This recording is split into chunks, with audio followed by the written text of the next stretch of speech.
What's up guys, welcome back channel. यहाँ पे आपके लिए दो क्वेश्चन लाया हूँ। आइजर एप्टीट्यूड टेस्ट या जे एडवांस पॉइंट ऑफ व्यू से आपके लिए इंपॉर्टेंट क्वेश्चन है। तो क्वेश्चन को यहाँ पे सॉल्व करके बताऊँगा। तो दोस्तों, फिजिक्स रिलेटेड जो भी आपका प्रैक्टिस क्वेश्चन है अब उसका लेक्चर्स से आपका इस चैनल पर मिलने वाला है। तो धीरे धीरे करके आपका जो भी फिजिक्स के लिए PYQs वगैरह सारी चीज़ें डिस्कस किया जाएगा इस चैनल पर।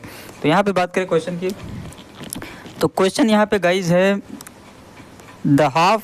the upper half of an inclined plane of an inclination theta is perfectly smooth while the lower half is rough. A block starting from rest at the top of the plane will again come to rest at the bottom if the coefficient of friction between the block and the lower half of plane is given by तो कुल मिला के यहाँ पे बोल रहा है कि आपका जो कोफिशिएंट ऑफ फ्रिक्शन ये पूछना है। अब कंडीशन क्या किया है? कंडीशन है कि एक ब्लॉक है, एक ब्लॉक जैसे एक इंक्लिनेशन प्लेन है, ये आपका इंक्लिनेशन प्लेन बन गया। अब ये आपका यहाँ पे थीटा एंगल पे इंक्लाइंड है जो कि यहाँ पे गिवन है, और यहाँ पे एक ब्लॉक है, ब्लॉक ऊपर। अब ब्लॉक क्या है? ब्लॉक जो है ये स्टार्ट करता है स्लाइडिंग, यानी कि स्टार्ट कर रहा है, इसका इनिशियल वेलोसिटी 0 है, स्टार्ट कर रहा है स्लाइडिंग, और नीचे आके ये स्लाइड करना बंद हो जा रहा है। यहाँ तक ये स्लाइड कर रहा है, यानी कि यहाँ पर भी आपका फाइनल वेलोसिटी या लास्ट में 0 हो रहा है। तो अब ये इंक्लिनेशन जो प्लेन है इसमें बताया गया है कि upper half of inclined plane of inclination theta is perfectly smooth, यानी कि हाफ तो जो है ये स्मूथ है, इसमें यानी कि यहाँ पे फिक्सन आपका नहीं है, लेकिन ये नीचे का जो है ये रब है, यानी कि यहाँ पे फिक्सन अप्लाई हो रहा है, और इसी फिक्सन का आपका म्यू निकालना है, यानी कि कोफिशिएंट ऑफ फिक्सन। तो यहाँ बात करें तो ये आपका सारा कंडीशन जो भी गिवन है। अब गाइस यहाँ पे बात करते हैं इस ब्लॉक के। हाँ, तो मान लीजिए ये आपका आधा जो है रब है, आधा जो है हाफ जो है प्लेन है। तो मान लीजिए ये इसका टोटल डिस्टेंस यहाँ से यहाँ तक डिस्टेंस है वो आपका 2L है, या 2L मानिए या L मानिए। अगर L मानेंगे तो यहाँ पे L/2 लेना पड़ेगा इसका डिस्टेंस, तो L ही मान लेते हैं, 2L ही मान लेते हैं ताकि यहाँ पे L लेना पड़े। तो ये डिस्टेंस आपका L हो जाएगा, ये डिस्टेंस आपका L हो जाएगा। ये तो रहा ब्लॉक का। और इस ब्लॉक में अगर यहाँ पे FBD ड्रा करें यहाँ पे, तो नीचे की तरफ गाइस यहाँ पे mg फोर्स लगेगा, और यहाँ पे आपका नॉर्मल रिएक्शन ऊपर की साइड लगेगा, यहाँ पे नॉर्मल रिएक्शन। तो यहाँ पे दोस्तों आपका नॉर्मल रिएक्शन लगेगा, ये थीटा है तो ये आपका थीटा होगा, तो ये वाला इसका कंपोनेंट आपका हो जाएगा mg cos थीटा, ये आपका mg cos थीटा। तो ये दोस्तों आपका है, तो यहाँ पे आपका नॉर्मल जो हो जाएगा वो हो जाएगा mg sin थीटा। ये रहा आपका FBD। अब यहाँ पे बात करते हैं सबसे पहले। हाँ, तो यहाँ पे दोस्तों फाइनल वेलोसिटी इनिशियल वेलोसिटी दे रहे थे। इस क्वेश्चन सॉल्व करने का सबसे बेस्ट तरीका, सिंपल वे जो आपका है वो है वर्क एनर्जी थ्योरम। तो वर्क एनर्जी थ्योरम क्या कहता है? Work done by all the forces applying on object. इस ऑब्जेक्ट पे, किसी ऑब्जेक्ट पे जो भी फोर्स, सारे फोर्सेस द्वारा जो भी नेट वर्क डन कर रहा है वो इक्वल टू है change in kinetic energy. Work done by all the net forces, यानी कि W net equal to change in kinetic energy. अब गाइस यहाँ पे काइनेटिक एनर्जी की बात करें, काइनेटिक एनर्जी इक्वल टू होता है हाफ mv², यानी कि अगर आपका वेलोसिटी 0 है तो काइनेटिक एनर्जी 0 हो जाता है। यहाँ पे आपका जो भी वेलोसिटी, इनिशियल वेलोसिटी, अगर आप इनिशियल काइनेटिक एनर्जी देखेंगे तो यहाँ पे इनिशियल वेलोसिटी 0 है, फाइनल वेलोसिटी यहाँ पे आपका 0 है। तो चेंज इन काइनेटिक एनर्जी होगा, जो इनिशियल काइनेटिक एनर्जी यानी कि ये वाला वेलोसिटी, और फाइनल काइनेटिक के लिए ये वाला वेलोसिटी पुट कर देंगे तो कुल मिलाकर आपका काइनेटिक एनर्जी 0 आ जाएगा, यानी कि W नेट ये आपका 0 के इक्वल आना चाहिए। तो W नेट का इक्वेशन बना के 0 के इक्वल करके आंसर ला देंगे। तो यहाँ पे कौन कौन से फोर्स अप्लाई हो रहा है? फोर्स यहाँ पे सबसे पहले ग्रेविटेशनल लग रहा है, और यहाँ पे आपका फिक्सन लग रहा है। तो इसी को निकालते हैं। तो वर्क डन बाई फिक्सन अगर यहाँ पे निकाले तो इस साइड का जो कंपोनेंट है mg cos थीटा, यहाँ पे इस टाइप फोर्स जो अप्लाई हो रहा है mg cos थीटा, तो यहाँ पे अगर वर्क डन बाई फिक्सन, तो ये जैसे ब्लॉक यहाँ पे आ जाएगा तो यहाँ से इस पर फिक्सन अप्लाई होना स्टार्ट हो जाएगा। तो जो यहाँ पे डिस्टेंस लेना है जैसा कि work done equal to F S force into distance, तो यहाँ पे फोर्स ये डिस्टेंस ये लेना है, ये लेना है, और फिक्सन के लिए नॉर्मल रिएक्शन भी लेना है और कोफिशिएंट ऑफ फिक्सन भी लेना है यहाँ पे।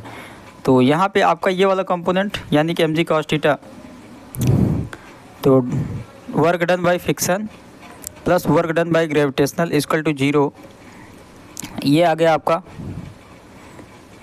ये आपका आ गया वर्क डन बाय फिक्सन यानी कि mu mg cos theta into L लेना है, क्योंकि फिक्सन का जो फोर्स है यहीं किससे अप्लाई हो रहा है, यहाँ पे नहीं, 2L नहीं लेना।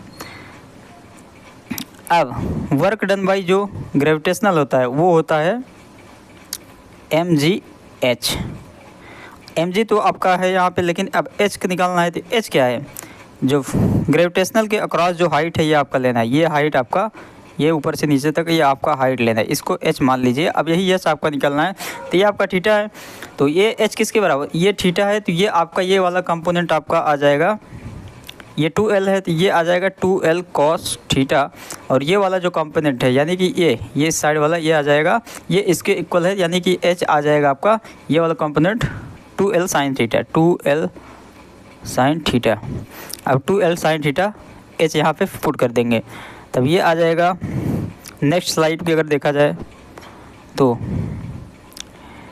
Mu mg cos theta, sorry cos theta, mu mg cos theta into L plus mg, sorry 2L mg sine theta equal to 0। अब म्यू यहाँ पे माइनस है, म्यू माइनस है क्योंकि ये फिक्सन जो है अपोजिट डायरेक्शन लग रहा है। ये जो ब्लॉक है इस साइड जा रहा है, फिक्सन आपका अपोजिट डायरेक्शन लगा, तो म्यू यहाँ पे माइनस लिया जाएगा। तो ये क्वेश्चन सॉल्व करिए, आपका आंसर आ जाएगा। तो यहाँ पे 2L mg sine theta equal to mu mg cos theta. अब यहाँ पे म्यू निकालना है, तो mgl, यहाँ पे mgl है, mgl आपका कैंसिल हो गया। अब बच गया यहाँ पे 2 sin theta equal to cos theta, और म्यू बच गया यहाँ पे, म्यू इक्वल टू हो जाएगा 2 sin theta upon cos theta, यानी कि ये इक्वल हो जाएगा 2 tan theta. So 2 tan theta is the right answer. ये क्वेश्चन दोस्तों आपका 2 tan थीटा इसका आंसर है, यानी कि ऑप्शन ए इज़ करेक्ट। अब यहाँ पे नेक्स्ट क्वेश्चन की बात करें, स्लाइड नहीं चेंज हो रहा है यार, क्यों?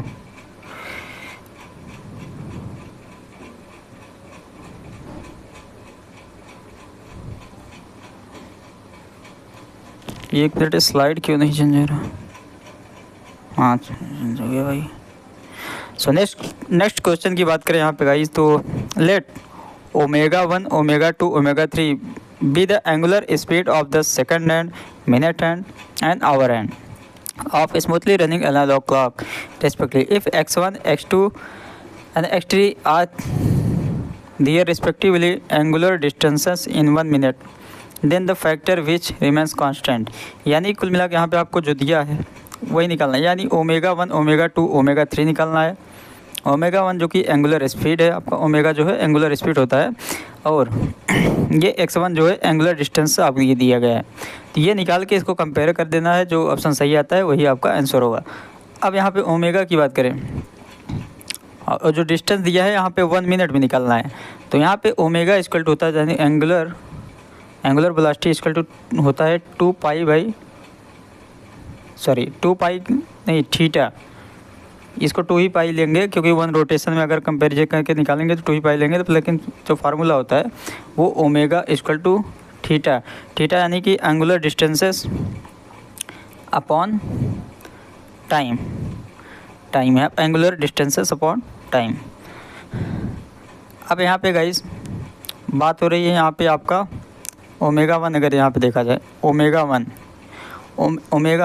तो अगर क्लॉक की बात करें, क्लॉक में यहाँ पे 3 सुई होती है, 3 यहाँ पे निडल होते हैं, फर्स्ट, सेकंड, फोर्थ।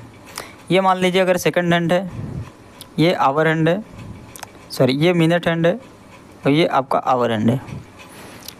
अब यहाँ पे बोल रहा है तो एक रोटेशन में जो आवर हैंड है, एक रोटेशन यानी कि 2 पाई ओमेगा 1 इसको अगर 1 रोटेशन के मान चले तो 2 पाई। तो ये जो सेकंड हैंड है ये एक रोटेशन कितने टाइम में करेगा, एक रोटेशन करेगा ये 60 सेकंड में, यानी कि 1 मिनट में 60 सेकंड में एक रोटेशन करेगा। 2 पाई बाई यहाँ पे 60 कर देंगे ओमेगा 1, जो ओमेगा सेकंड हैंड का ओमेगा 1 है वो 2 पाई बाई 60 है। ओमेगा 2 यहाँ पे जो मिनट हैंड है ये एक रोटेशन कितने में करेगा, यानी कि 2 पाई डिस्टेंस कितने में करेगा, डिस्टेंस सभी का सेम ही लेना है तभी तो यहाँ पे सही आंसर आएगा। तो यहाँ पे आपका 2 पाई डिस्टेंस जो मिनट हैंड है वो कितने टाइम मिलेगा, उसको सेकंड में कन्वर्ट करके आप यहाँ पे नीचे लिख देंगे, यानी कि यहाँ पे 1 आवर में एक रोटेशन करेगा। 1 आवर में आपका 60 मिनट होता है और 60 मिनट में आपका 60 इंटू 60 सेकेंड होता है। ये आपका ओमेगा 2 आ गया। अब यहाँ पे ओमेगा 3 इक्वल टू ये देखना है ओमेगा 3। तो ओमेगा 3 अगर थोड़ा इधर आके देखा जाए तो ओमेगा 3 ये आपका हो जाएगा आवर हैंड कितने टाइम में लेता है, तो आवर हैंड 12 घंटे 12 घंटे में आपका एक रोटेशन कंप्लीट कर देता है, यानी कि 2 पाई बाई 12 इंटू 12 घंटे में कितने सेकंड होते हैं, तो ये आपका 60 इंटू 60 ये सेकंड में आ गया। ये आपका 3 अलग अलग इक्वेशन आ गया, यानी कि ओमेगा 1 ओमेगा 2 ओमेगा 3 निकल गया। अब यहाँ बात करते हैं आपका x1 x2 x3 angular distance.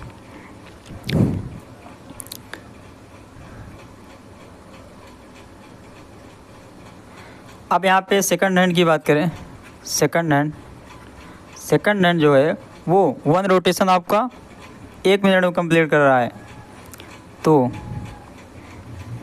x1 equal to हो गया यहाँ पे x1 इन 1 मिनट, ये आपका हो गया 1 मिनट में एक 2 पाई रोटेशन कंप्लीट करता है। और जो यहाँ पे मिनट हैंड है ये आपका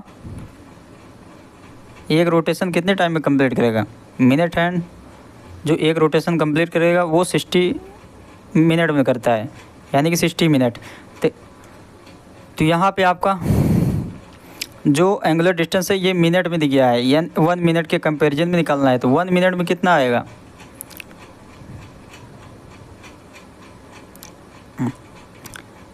ये सेकंड में नहीं निकालना है, मिनट में निकालना है। तो यहाँ पे अगर एक रोटेशन जो सेकंड हैंड है वो 1 मिनट में आपका 2 पाई रोटेशन मतलब कंप्लीट रोटेशन करता है 1 मिनट में। सेकंड हैंड 1 मिनट में कंप्लीट कर देता है।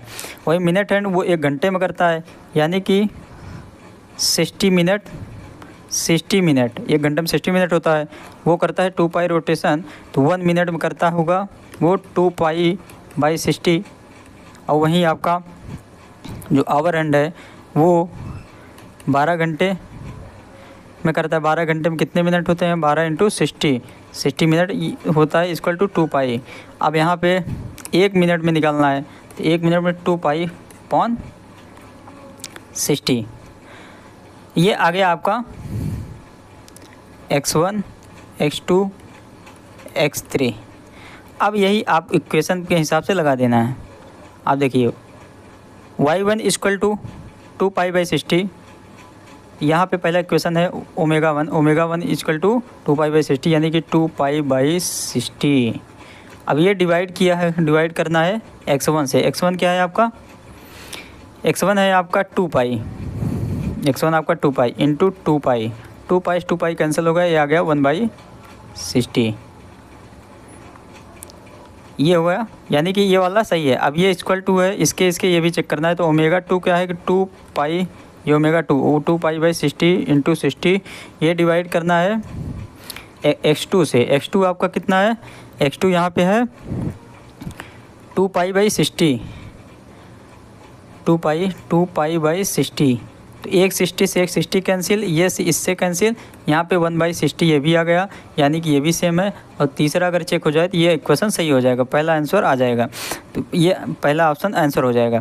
तो यहाँ पे x3 आपका 2 पाई बाई 60 है और W3 यहाँ पे 2 पाई बाई x3 आपका 2 पाई बाई यहाँ पे 12 भी है, यहाँ पे 12 इंटू 60 है।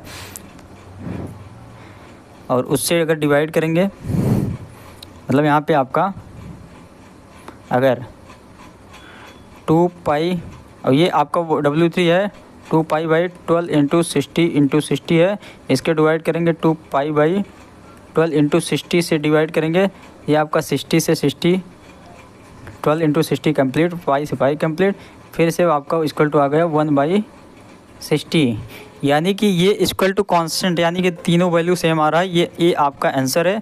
अगर वही नीचे का चेक करेंगे तो ये अलग अलग आंसर आएगा मल्टीप्लिकेशन में, और नीचे भी अगर मल्टीप्लिकेशन स्क्वायर में तो आपका अलग अलग आंसर आएगा। तो ये दोस्तों आपके लिए क्वेश्चन है। क्वेश्चन थोड़ा लेंदी है, और ये आईजीआर एप्टीट्यूड टेस्ट या जेईई एडवांस, ये पॉइंट ऑफ व्यू से इंपॉर्टेंट क्वेश्चन है। सो कैसा लगा दोस्तों ये वीडियो? अगर आप चाहते हैं प्रैक्टिस क्वेश्चन और पीवाईक्यू वगैरह डिस्कस हो आईआईटी का और जेईई वगैरह का, तो आप कमेंट बॉक्स में बताइए कैसा रहा सेशन। सो मिलेंगे दोस्तों नेक्स्ट वीडियो में। Thank you.